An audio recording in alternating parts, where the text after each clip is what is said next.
প্রিয় দর্শক, কেমন আছেন? আশা করছি ভালো আছেন। প্রসঙ্গ হচ্ছে শেখ হাসিনার স্বদেশ প্রত্যাবর্তন।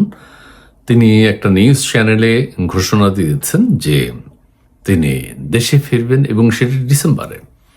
বিভিন্ন রকম কথা তিনি এর আগে বলেছেন, কিন্তু এবার মাস কনফার্ম করেছেন এবং এই বছরই, এবং মাথা উঁচু করে।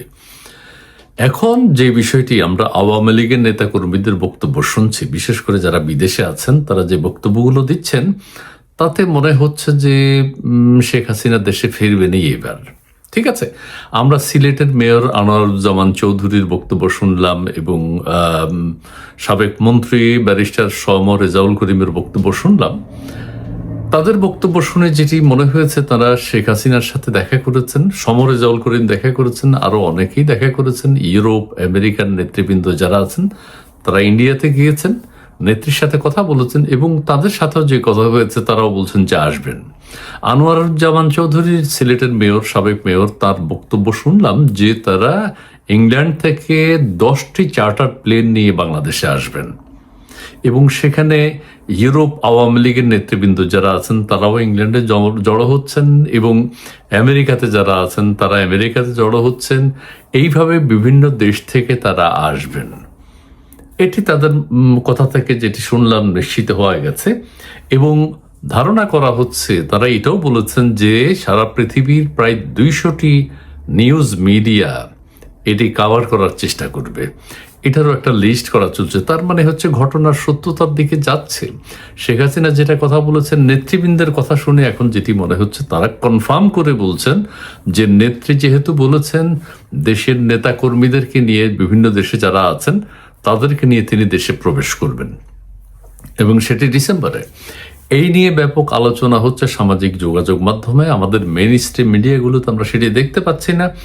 তবে আনোয়ারুজ্জামান চৌধুরীর বক্তব্য শুনে যেটি বুঝতে পারলাম যে তিনি আশা করছেন যে 2 কোটির উপরে মানুষ এয়ারপোর্টে একসাথ হবে। এখন আবার কেউ বলছেন যে তিনি কি প্লেনে করে আসবেন নাকি তিনি সড়ক পথে আসবেন। কোনো মিডিয়া বলছে যে, বা কোনো আলোচক বলছেন যে তিনি সড়ক পথে আসবেন পদ্মা সেতু হয়ে।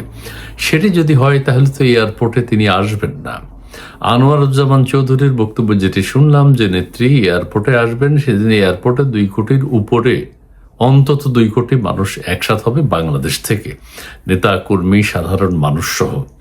আচ্ছা, এই ধরনের কথা শুনছি। এখন সরকারের প্রস্তুতি কি? এখন এই প্লেনগুলো কি বাংলাদেশে প্রবেশ করতে পারবে কি না, সেটা কি সরকারের উপর ডিপেন্ড করবে কি না, সেটাও একটা ব্যাপার।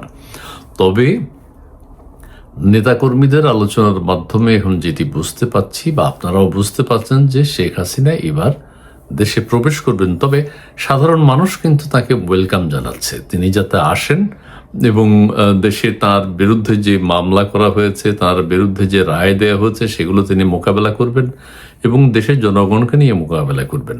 আরেকটি বিষয় হচ্ছে, শেখ হাসিনা বলেছেন যা কিছু হয় দেশের মাটিতেই হবে এবং এই কথাটা যাতে সত্য হয়, নেতাকর্মীরা এক ধরনের অপেক্ষায় আছেন যে নেত্রী যে কথা বলেছেন সেটি যেন বাস্তবায়িত হয়। তাহলে নেতাকর্মীদের মধ্যে একটা চাঙ্গা ভাব কিন্তু এখন দেখা যাচ্ছে। আবার সরকার বিষয়টা কিভাবে হ্যান্ডেল করে সেটিও দেখার বিষয়। আর কেউ যদি আসতে চায়, তিনি তো, তার বিরুদ্ধে তো মামলা আছে, তিনি তো সেটা মেনে নিয়েছেন যে মামলা আছে, সেটা ফেস করব।